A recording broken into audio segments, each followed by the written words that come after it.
que no son reales. Algo sucedió, algún choque sucedió y no comprendemos y por esa razón en lugar de confiar nos escondemos. En lugar de confiar, en lugar de depender, en lugar de poner en práctica lo que tantas veces hemos escuchado, pareciera que es sin bases y no podemos depender en ello. Le voy a ser honesto. Yo he estado en esa circunstancia. Yo he estado en esa circunstancia, perdóneme, no tengo todo el ejercicio de la fe que me gustaría.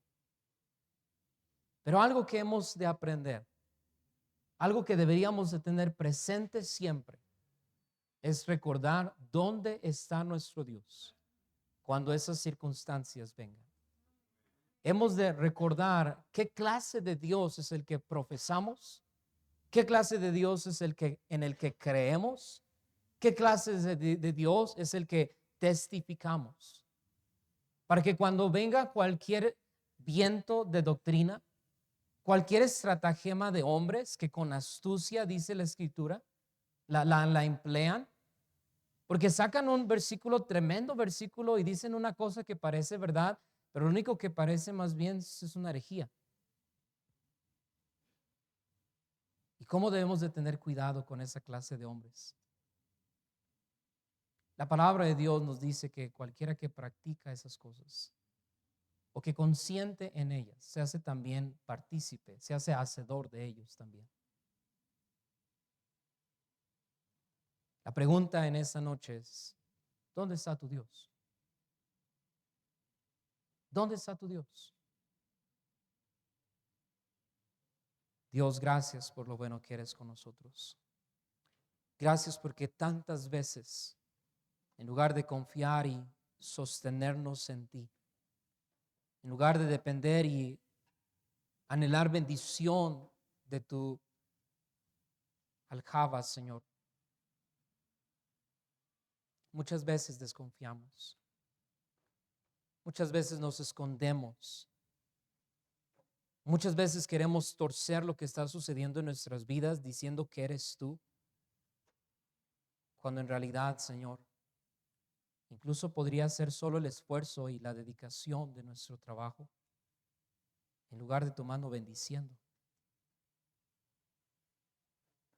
Perdónanos, Señor, si en algún momento, cuando ha venido alguna tormenta, hemos desconfiado. Perdónanos si en algún momento, Señor, hemos buscado provisión en algo térreo en lugar de algo celestial.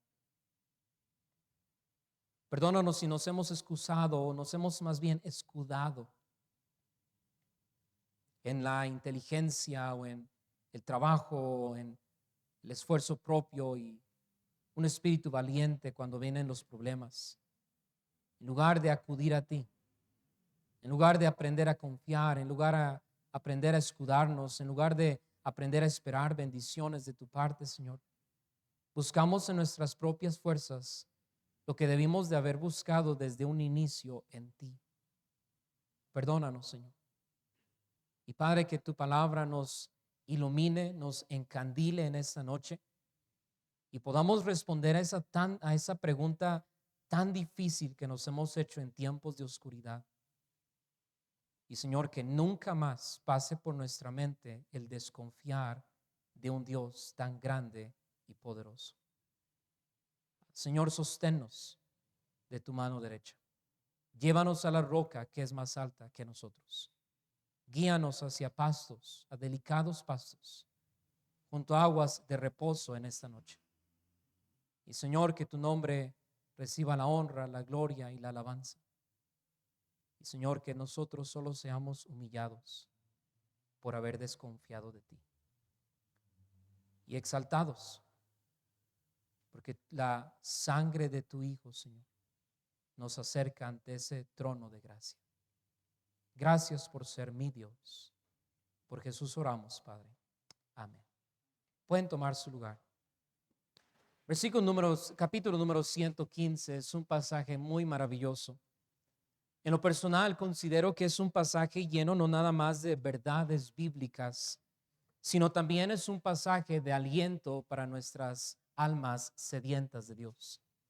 La palabra de Dios nos dice a nosotros, no a nosotros.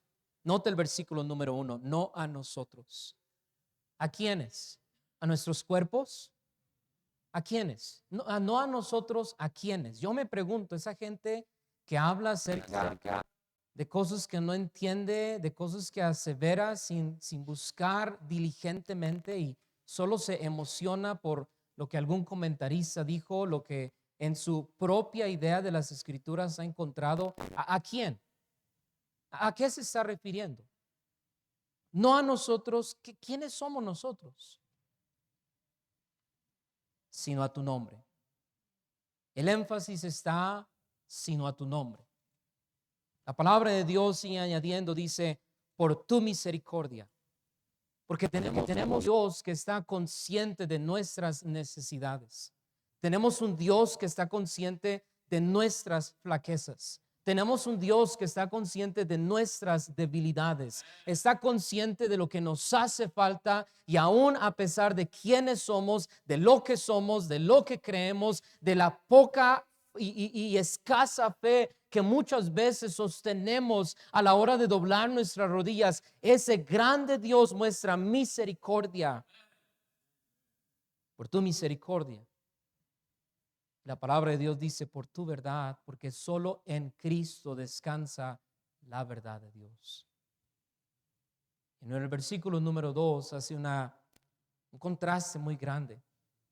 Estamos por un momento alabando a Dios, estamos por un momento glorificando su nombre, levantamos nuestras manos al cielo, levantamos nuestras peticiones y las depositamos ante esos pies en el trono de la gracia, a ver, quizá buscando auxilio, deseando que ese grande Dios nos conteste, esperando respuesta de ese soberano Señor. Y de un momento a otro pareciera que nos levantamos y comenzamos a caminar buscando a ver si donde estamos caminando es un lugar seguro, es un lugar de esperanza, es un lugar donde podemos sostenernos, podemos refugiarnos cuando algo inesperado llega a nuestras vidas. Y el salmista está diciendo, ¿por qué han de decir las gentes? ¿Por qué un inconverso debería de recordarnos lo que sabemos? ¿Por qué alguien ajeno a la vida de Dios? ¿Por qué alguien a nuestro alrededor debería de preguntarnos, ¿y dónde está tu Dios en esa circunstancia? ¿Dónde está tu Dios cuando estás enfrentando una enfermedad? ¿Dónde está la esperanza que profesas? ¿Dónde hay necesidad? ¿Dónde está ese Dios que suplirá? ¿Dónde hay inseguridad? ¿Dónde está ese Dios que te protegerá? ¿Por qué un inconverso debería de tener esas palabras en su boca diciendo, ¿dónde está tu Dios? Y tristemente el creyente todavía se pregunta, ¿sí es cierto? ¿Dónde está? ¿Dónde estás, Dios? Como si Dios hubiese perdido el control. Donde si Dios se hubiese olvidado de hacer el depósito. Donde si Dios se hubiese olvidado que Él prometió que estaría con nosotros hasta el fin del mundo. ¿Dónde está ese Dios que usted testifica que a la hora de salir y tocar puertas? ¿Dónde está ese Dios que usted cuando encuentra a alguien enfermo le recuerda de ese Dios? ¿Dónde está su Dios? No el Dios que se enseña detrás de un púlpito, no el Dios que se enseña cuando un maestro de escuela dominical está hablando de ese grande, fuerte, soberano y maravilloso Dios. No estoy preguntando dónde está ese Dios. Yo sé dónde está mi confianza y mi seguridad. Yo le pregunto a usted en esa noche, ¿dónde está su Dios? El versículo número 3, el salmista dice, nuestro Dios está en los cielos. Qué interesante es pensar que Nabucodonosor no coleccionaba animales, dijo alguien. Nuestro personaje en la escritura llamado Nabucodonosor no era un coleccionista de jardines o de plantas exóticas. No era alguien que se amontonaba simplemente casas a su haber o quizá algo maravilloso, sorprendente a su haber. La escritura nos remarca de ese hombre que él, querido creyente, él coleccionaba reyes. Y aún Nabucodonosor tuvo que reconocer que el Dios del cielo gobierna. ¿Dónde está su Dios? El salmista abre diciendo: nuestro Dios está en los cielos. Últimamente he tenido la oportunidad de conducir un auto que en un sentido es bajo, está chaparrito.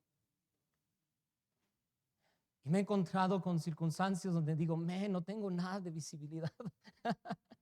Los choferes comprenderán ese sentido. Porque en la camioneta pues uno tiene un poco más de visibilidad y puede rebasar sabiendo que casi no hay nadie enfrente. A 90 kilómetros por hora, claro, a 90 kilómetros, ¿verdad, hermano Fernando? A 90 kilómetros por hora, claro. Pero póngase a pensar eso: nuestro Dios está en los cielos.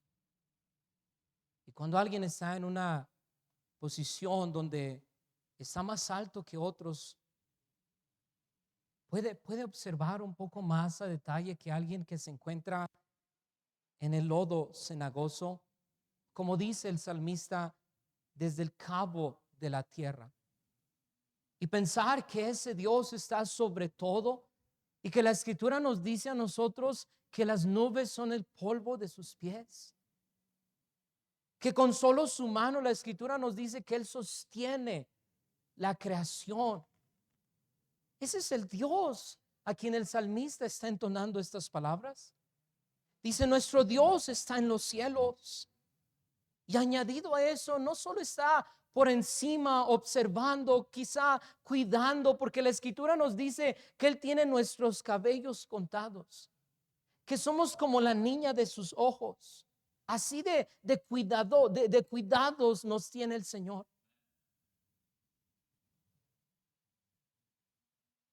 Y luego nos habla de su omnipotencia diciendo: todo lo que quiso, Él ha hecho. Y luego comienza a describirlo y lo compara contra los demás dioses, diciendo: los ídolos de ellos son plata y oro. En un sentido, la plata y el oro es un material precioso. ¿No es preciosísimo? Hay metales mucho más valiosos que el oro y en un sentido hasta casi escasos, lo que les provee un valor muchísimo más grande. Pero no nuestro Dios. Y recalca diciendo: son solo obra de manos de hombres. Tienen boca, mas no hablan. Como su Dios, con el cual no conversa a través de la oración. Tiene boca, mas no habla. Tienen ojos, mas no ven. Es ese Dios al que usted profesa. Como si Dios hubiese perdido de control lo que Él observa. Orejas tienen, mas no oyen. Como si Él no escuchase nuestra oración. Tienen narices, mas no huelen. La palabra de Dios dice: manos tienen, mas no palpan. Tienen pies, mas no andan. No hablan con su garganta. Jamás uno de esos ídolos o dioses hechos por manos de hombres les va a decir: no temas, no desmayes, yo soy tu Dios que te sostiene.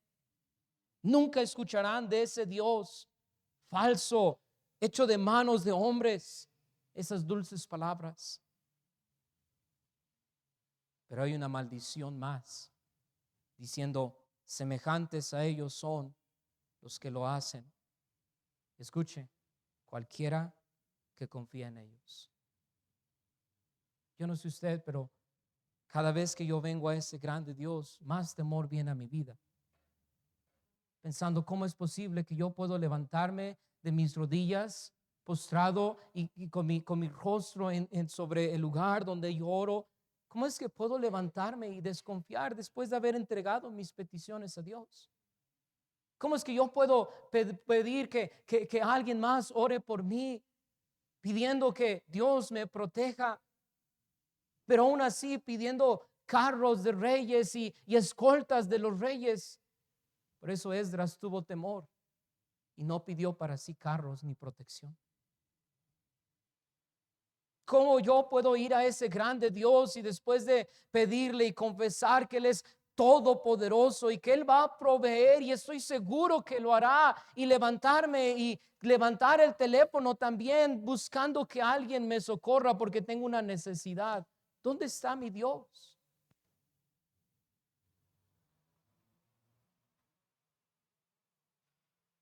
¿Dónde está Dios a la hora, el Dios que usted cree?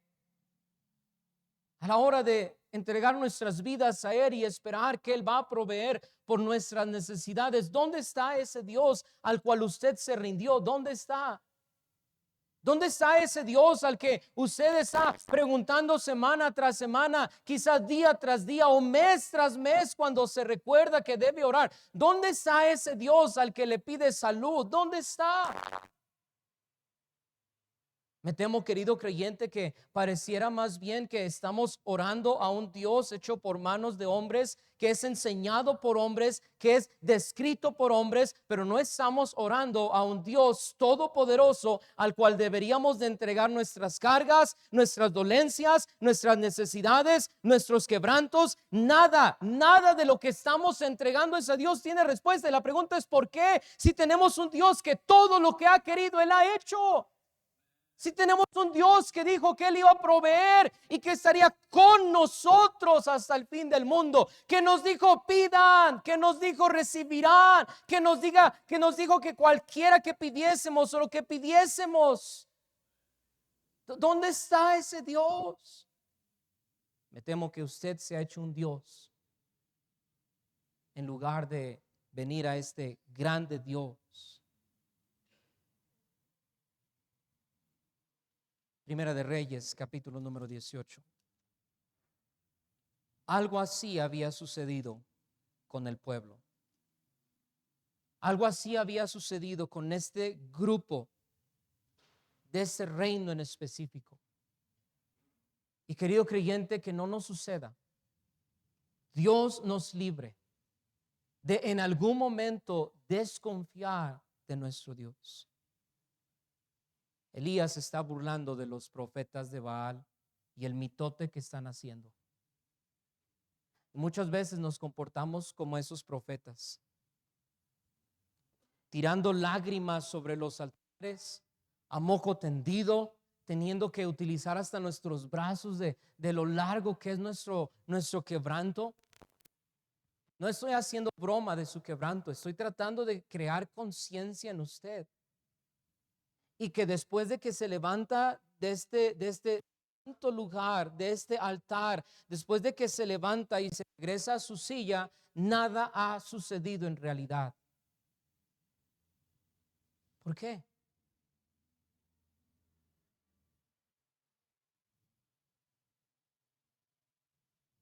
Elías los confronta. Y en el versículo número 21, tal como Moisés en su momento, tal como Josué en su momento, tal como Samuel en su momento, Elías se levanta y les dice a ellos: ¿hasta cuándo claudicaréis vosotros entre dos pensamientos? Esa pregunta, ¿dónde está tu Dios? Esa pregunta debería de hacer arder algo en nuestros corazones y que la respondiésemos completamente seguros de dónde está mi Dios, dónde está su Dios. Vosotros entre dos pensamientos nos habla de un sentido de inseguridad, así como muchas veces los cristianos se tienen un pie en el mundo, queriendo estar un pie en el sentir cristiano, y no se han decidido entre cuál y cuál, viviendo una cosa en la iglesia, una cosa en la escuela, una cosa en el lugar donde se elabora semana tras semana. ¿Y dónde está el Dios al que usted profesa? ¿Hasta cuándo claudicaréis? Pregunta el varón de Dios. ¿Hasta cuándo claudicaréis entre dos pensamientos? El pensamiento herético de pensar si es Dios o es Baal. Eso nos habla de una falta de confianza genuina en Dios. Porque ¿cómo es que va a confiar en una cosa y después va a pedirle a Dios que quiere confiar en él en otra? No es posible. Entonces no tiene seguridad. Es como si usted se sostuviese sobre las proas de dos barcos y esos barcos comenzasen a irse hacia rumbos diferentes. ¿En qué va a estar sostenido usted? Es como si a la hora de subir un grande peñasco decidiese confiar en ese palo imaginario, decidiera confiar en cuerdas y en ganchos imaginarios, sabiendo que hay un grande risco tras sus espaldas. ¿Cómo? Su confianza debe de ser absoluta. Para la salvación debe de ser absoluta la fe en el nombre y en el Hijo de Dios. No puede ser entre dos. Yo nunca menciono antes a la iglesia a la hora de introducir el evangelio a alguien. Yo lo menciono después porque mi fe no está en la iglesia. Mi fe no está en una denominación. Mi fe no está en una labor técnica. Mi fe está en el unigénito Hijo de Dios y la necesidad que el hombre tiene es de poner plena confianza en el sacrificio perfecto de Cristo Jesús.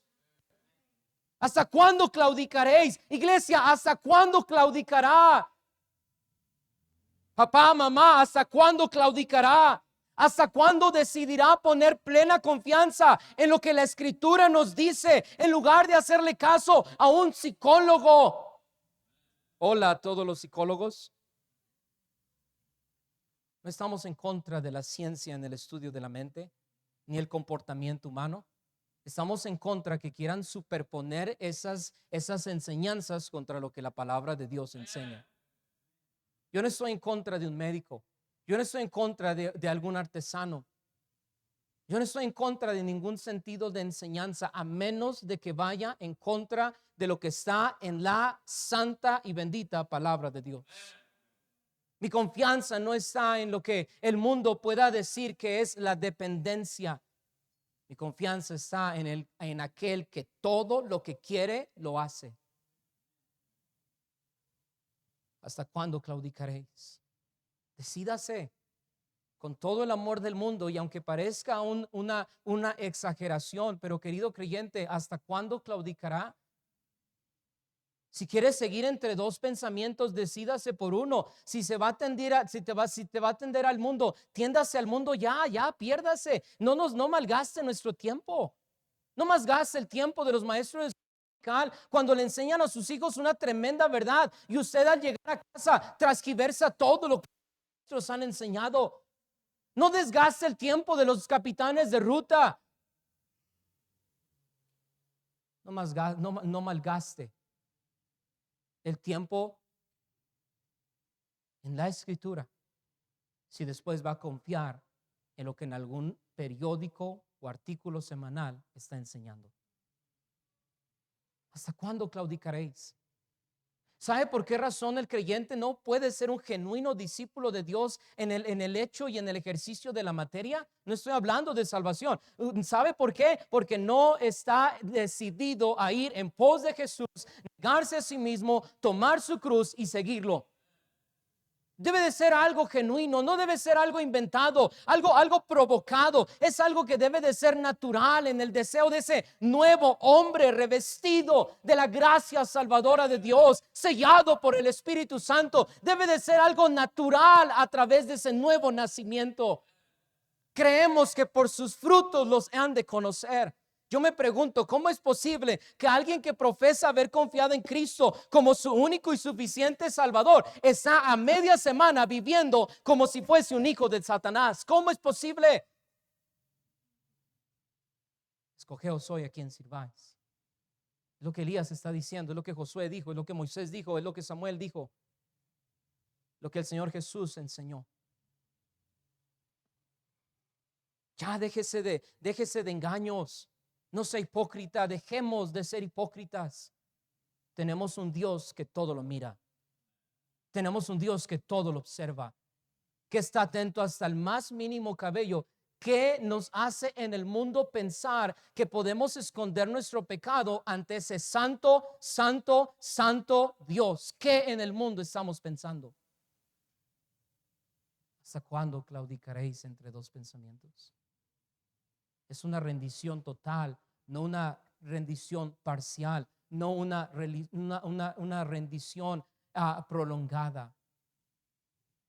Una rendición total es lo que busca el Señor. Elías se levanta diciendo en el versículo 22: solo yo he quedado profeta de Jehová, mas de los profetas de Baal hay 450 hombres. En el sentido de lo que la Escritura nos está mostrando, es como si el varón de Dios, si Elías se sintiese solo.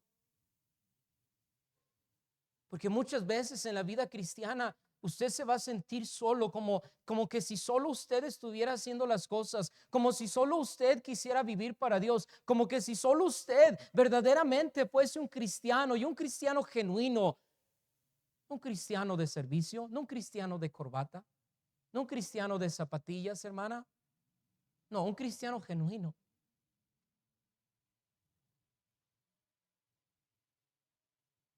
Dénsenos pues 2 bueyes, a pesar de que estaba solo. Reta, dénsenos 2 bueyes, leña, y cada quien va a preparar el suyo. Cada quien va a hacerlo como lo suele hacer, pero no ponga fuego debajo. Y entonces invoquemos para ver quién es ese Dios al que ustedes profesan.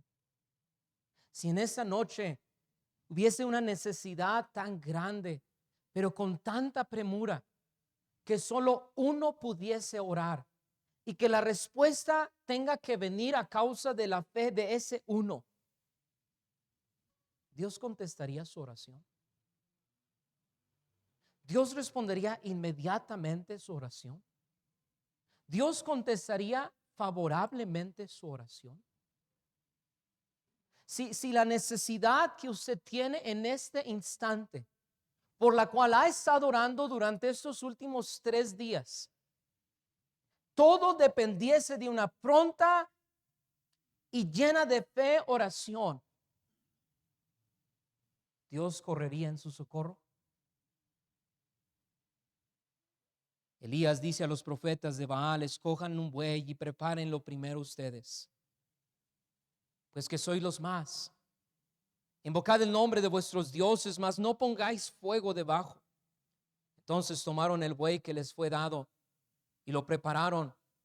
Invocaron el nombre de Baal desde la mañana hasta el mediodía. Wow, desde la mañana hasta el mediodía. Yo no sé mucho de matemáticas. Yo creo que eso fue bastante tiempo. Y adivine qué: el Dios sin oídos, al que ellos estaban clamando, nunca los escuchó. Aquel Dios con ojos, al cual estaba invocando y haciendo todo este mitote para con él, escúcheme, nunca los vio. Aquel Dios hecho de manos por hombres, fuese de oro. Y qué interesante que Salmo menciona el hecho de oro. Nunca corrió en su rescate.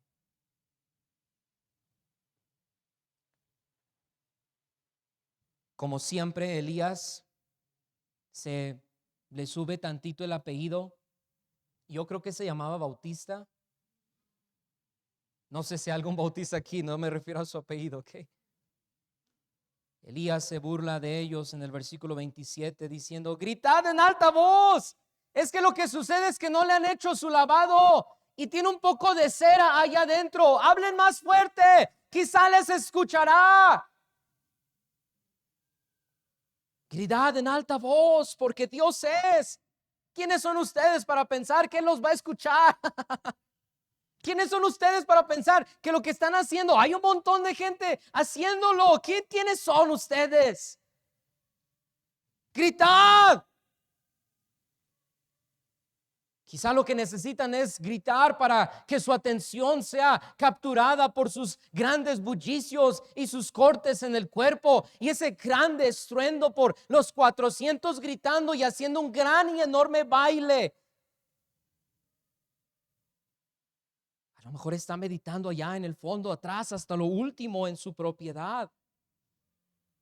O quizá lo que tiene que hacer es quitarse el cinturón con los taladros, los desarmadores, las pijas, las brocas. Y quizás se tiene que quitar los cascos, los chalecos de seguridad. Se va a quitar las botas de seguridad con los castillos, con los casquillos.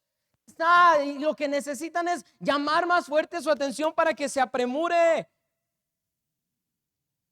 Ya sé, lo que sucede es que salió, fue a ver si ya había puesto la marrana. Fue a ver si ya habían traído lechuga a los vendedores de acelgas y de todo lo demás por haber. Quizás salió, va de camino, llámalo antes de que se vaya.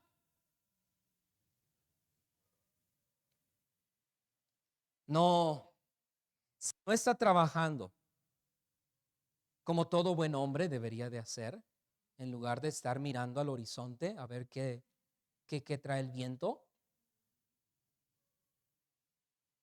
Oh, no, si no está meditando y no está trabajando, entonces quizá lo que está haciendo es que salió, tuvo una diligencia, salió. Bueno, es que una persona que tanto se esfuerza, tanto trabaja, ¿verdad? Se cansa de meditar todo el día, quizá lo que está haciendo es que está tomando una siesta. Y lo que necesitan hacer es mover un poco más su atención a través de alzar su voz para que él despierte. Ellos clamaban a grandes voces. Yo no sé usted, pero qué miserable. Y una vez más, no estoy haciendo burla ni mofándome de esto. Pero qué miserable la vida de aquellos que claman año tras año. Que van desde las rodillas, desde las calles más alejadas, hasta un altar donde hay un Dios que nunca les va a escuchar. Qué tristeza que hacen cohetes, grandes mitotes, grandes propagandas, y ese Dios jamás verá lo que están haciendo. Ese Dios jamás irá en su rescate. Ese Dios jamás les sostendrá ni por un sencillo microsegundo. Entonces ellos clamaban a grandes voces: ¿qué está sucediendo? Algo no está bien. Grita más fuerte. Hey, no estás gritando. Hey, tú no te estás cortando lo suficiente. Hey, tu cuchillo sí tiene filo. Lancetas, cuchillos, grandes voces y una continua costumbre hasta chorrear sangre sobre ellos. Desde el amanecer hasta el mediodía, y aún pasando el mediodía, y ellos siguieron gritando. Dice la escritura que ahora ya no en un sentido quizá organizado, ya en un sentido de armonía, a una sola voz, como un lindo y hermoso coro, sino que ahora la desesperación, porque no contestaba Baal, la desesperación fue tan grande que comenzaron a gritar frenéticamente: ¡ah!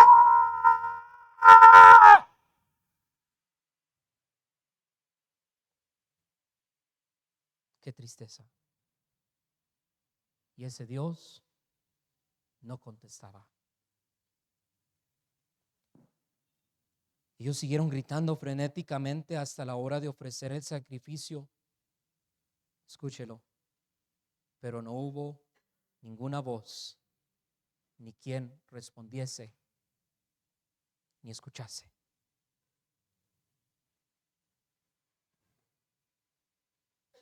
Qué triste historia.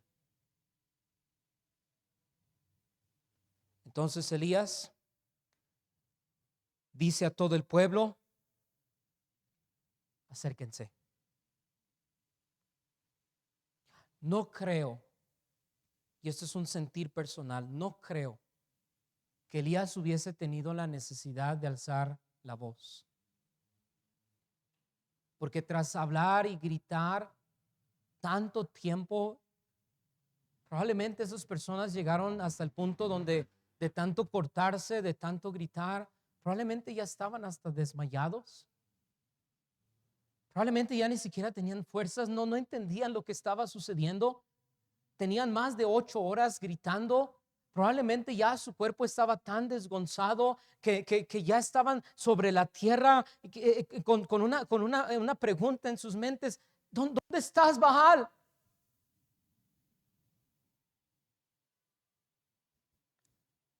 Elías les dice: acérquense. Todo el pueblo se acercó y él arregló el altar de Jehová. Escuche, que estaba derrumbado. Tomando Elías 12 piedras, conforme al número de las tribus de los hijos de Jacob, al cual había sido dada palabra de Jehová, diciendo: Israel será tu nombre, edificó con las piedras un altar en el nombre de Jehová. Después hizo una zanja alrededor del altar en que cubiera 2 medidas de grano. Preparó luego leña y cortó el buey en pedazos y lo puso sobre la leña. Llenad 4 cántaros de agua y derramando sobre el holocausto y sobre la leña. Una vez más, 4 cántaros de agua y derramadla sobre la leña y el holocausto. Una vez más, una vez más, una vez más. De manera que el agua corría alrededor del altar. Y también se había llenado de agua la zanja. Cuando llegó la hora de ofrecer el holocausto, se acercó el profeta Elías y dijo: Jehová, Dios de Abraham, Dios de Isaac y de Israel, sea manifiesto que tú eres Dios en Israel y que yo soy tu siervo y que por mandato tuyo he hecho todas estas cosas. Respóndeme, Jehová.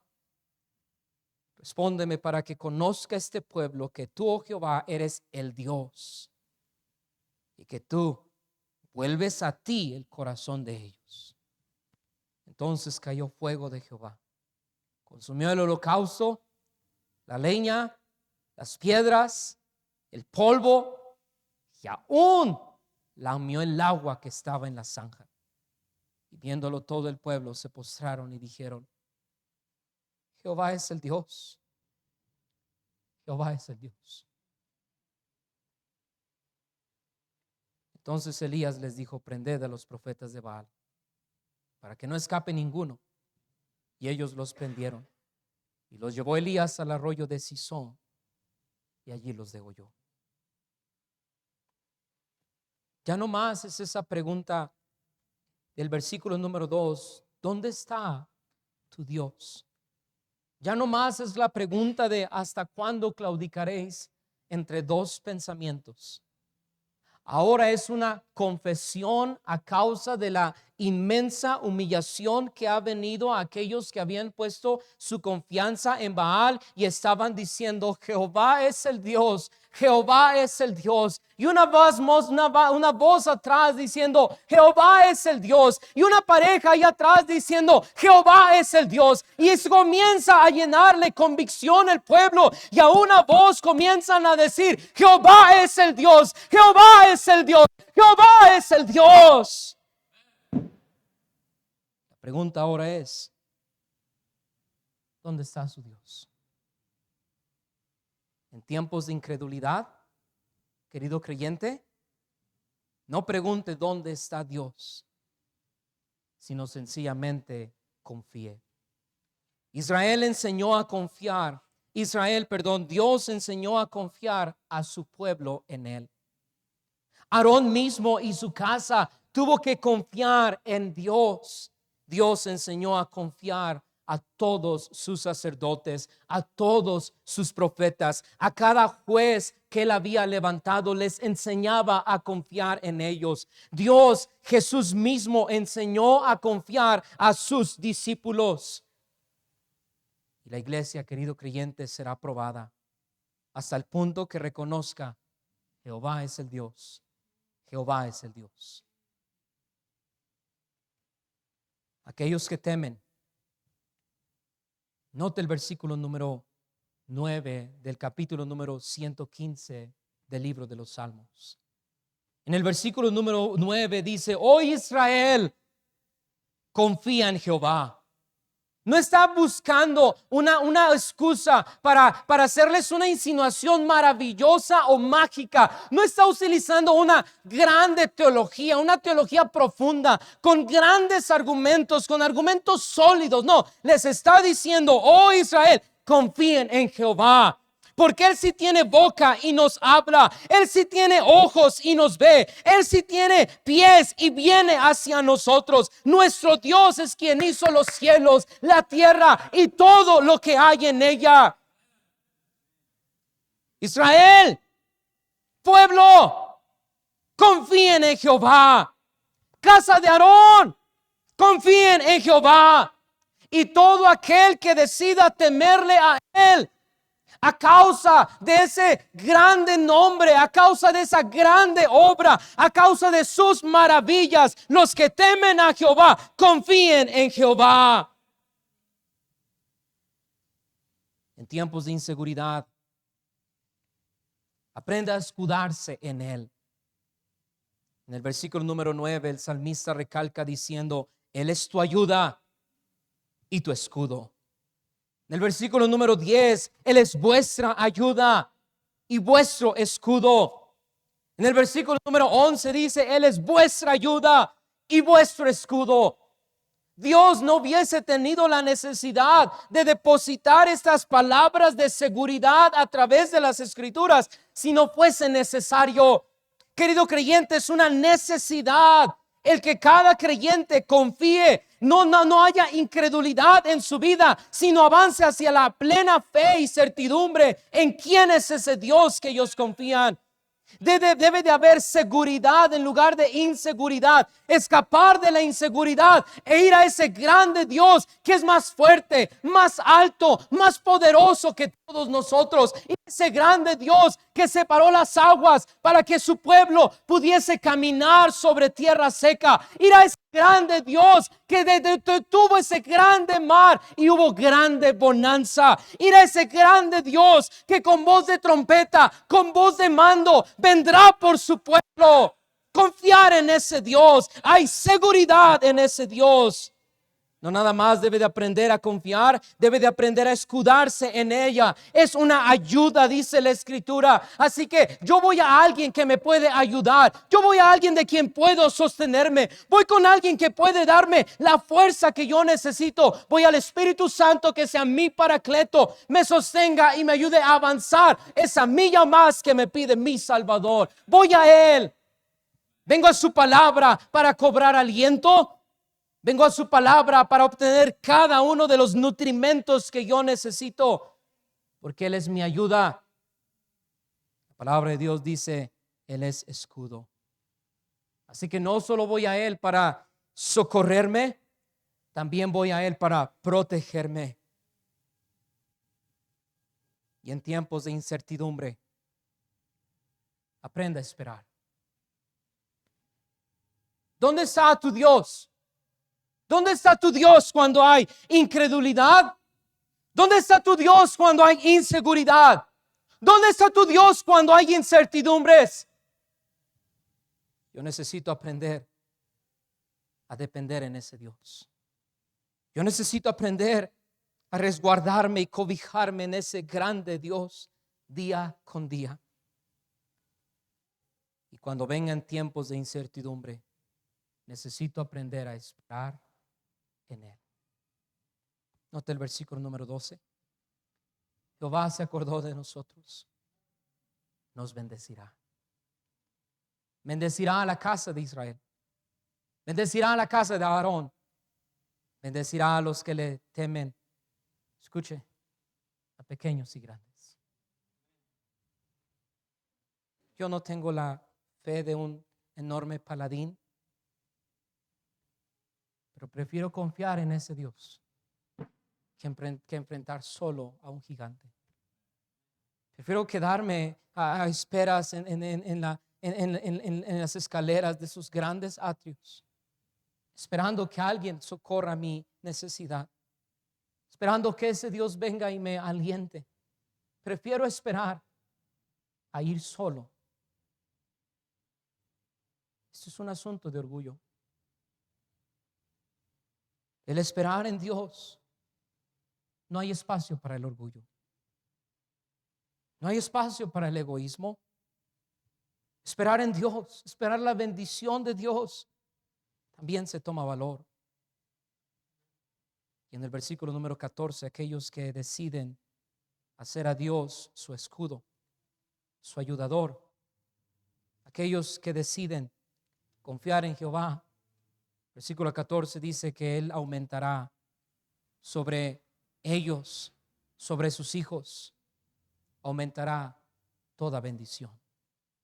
Benditos vosotros de Jehová, que hizo los cielos y la tierra. Los cielos son los cielos de Jehová, y ha dado la tierra a los hijos de los hombres. ¿No alabarán los muertos a Jehová? Ni cuántos descienden al silencio. Pero nosotros bendeciremos a Jehová desde ahora y para siempre. Y la palabra más excelsa que le puede decir su pueblo a Dios es un aleluya. ¿Dónde está su Dios? Pregunto yo. ¿Dónde está su Dios? Cuando hay momentos donde nada puede resolver la situación que se avecina, ¿dónde está su Dios? Mi Dios está sentado en su santo trono. Mi Dios está en los cielos. Mi Dios tiene todo en control.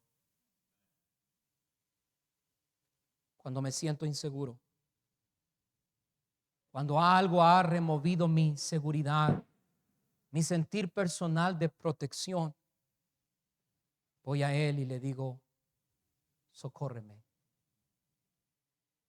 Me acerco a ese grande Dios en oración y por medio de la sangre de Cristo Jesús tengo acceso al trono de la gracia de Dios. Por causa de ese sacrificio perfecto, ese velo se ha roto y puedo entrar al lugar santísimo y puedo decirle al Señor con una voz humilde y sencilla, socórreme.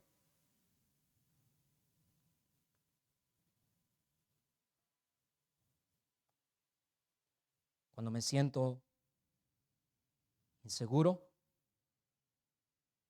cuando no me siento demasiado dispuesto para enfrentarlo solo, y cuando la incertidumbre se asome, todo orgullo debe quedar afuera. Y cuando la incredulidad está afuera, la inseguridad se queda afuera. Toda incertidumbre se queda afuera.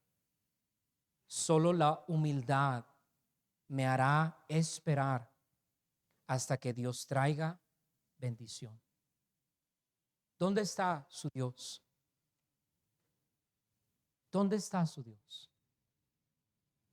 Oh, no retarda como algunos tienen por tardanza. ¿Dónde está su Dios? Oh, mi Dios está a mi lado y me dice, no temas, yo soy tu Dios, que te esfuerzo. Nunca te dejaré, nunca te desampararé. No temas, no desmayes. ¿Dónde está tu Dios? Oh, Él obrará. Pacientemente esperé a Jehová y Él oyó mi clamor. ¿Dónde está su Dios? Mientras que la pregunta se hace tanto a los profetas de Baal como al mismo pueblo o a los sacerdotes, hijos de Aarón, o a cualquiera que teme a Jehová, nosotros podemos tener la seguridad de que podremos verlo obrar si esperamos en Él. Aprendamos a confiar más en Dios, a depender más en Él día con día. Aprendamos a resguardarnos en Él cada día. Aprendamos a recibir las bendiciones de su parte y no por un esfuerzo personal a causa del orgullo, la soberbia o la arrogancia. Padre Señor, gracias. Gracias por esta pregunta. Gracias porque a través de